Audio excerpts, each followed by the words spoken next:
I wanted to say a quick word about a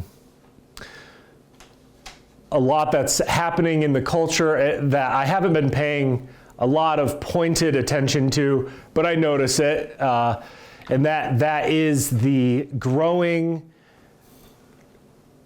faction among so-called traditional Christians, and in some ways they are more traditional, but some things that characterize them would be a hatred of the post-World War establishment, which is essentially this kind of classical liberal establishment and globalist agenda, we might say.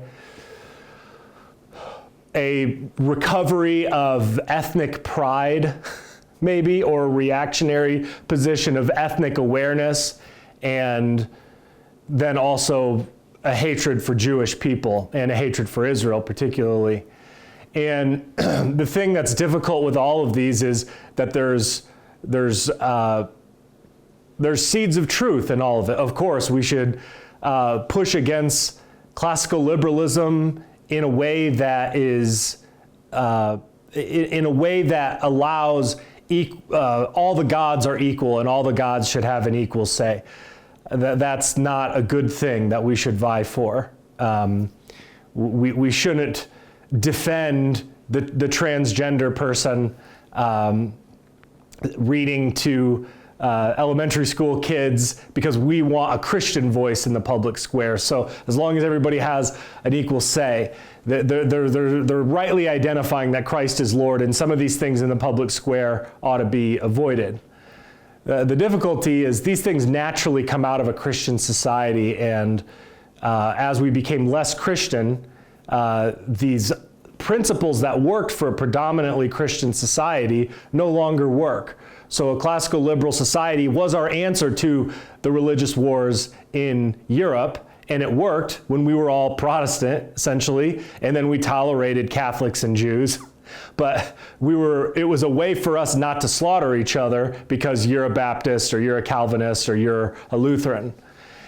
Okay, so that's one. Then the other one is, and it's a reactionary position against that, failure to understand why classical liberalism came, the Christian roots of it, and then also a difficulty in having gratitude for how Christian America truly has been. Okay? And then the other one is this, what was the second thing I said? Not Israel, not the post-World War II. Oh yeah, so it's good to have natural affections. Everybody does. It's good to love your family, your biological family, and when people seek out a spouse, they generally look like them. That's just natural, and that's fine. There's nothing wrong with that. We have natural affections and natural loves that are good. Storge is what is the Greek word that in the four loves that I believe C.S. Lewis uses for familial love.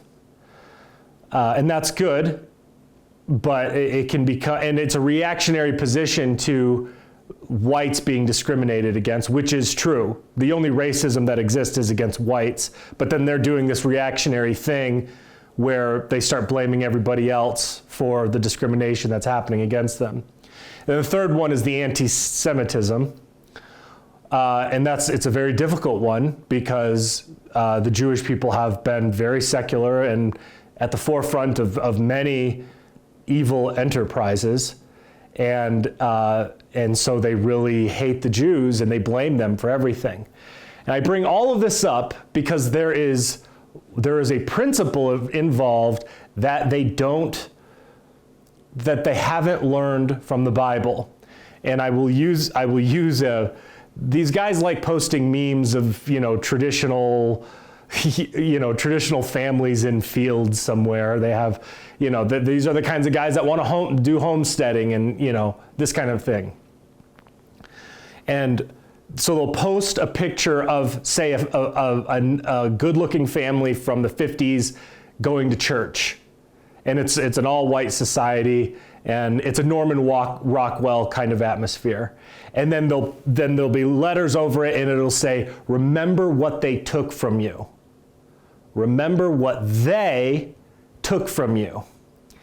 It's the scapegoating thing. The Jews took this from us. That's who they will unironically blame. They'll unironically blame all the liberals took this from us.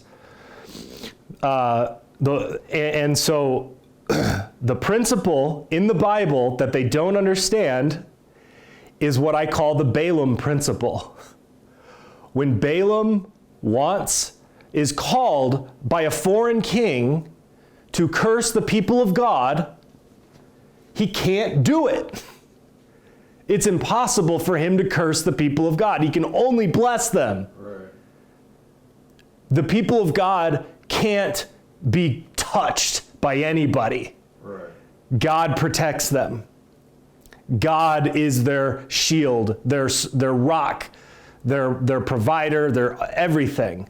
And he makes sure that his people aren't touched. But what does Balaam do? Balaam counsels them. You can get them as long as they consent.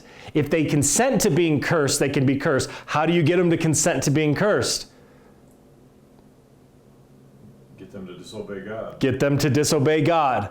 Get them to sin. If they sin, then they bring curses on themselves. They break covenant. They bring plagues on themselves, which is exactly what happened at Peor.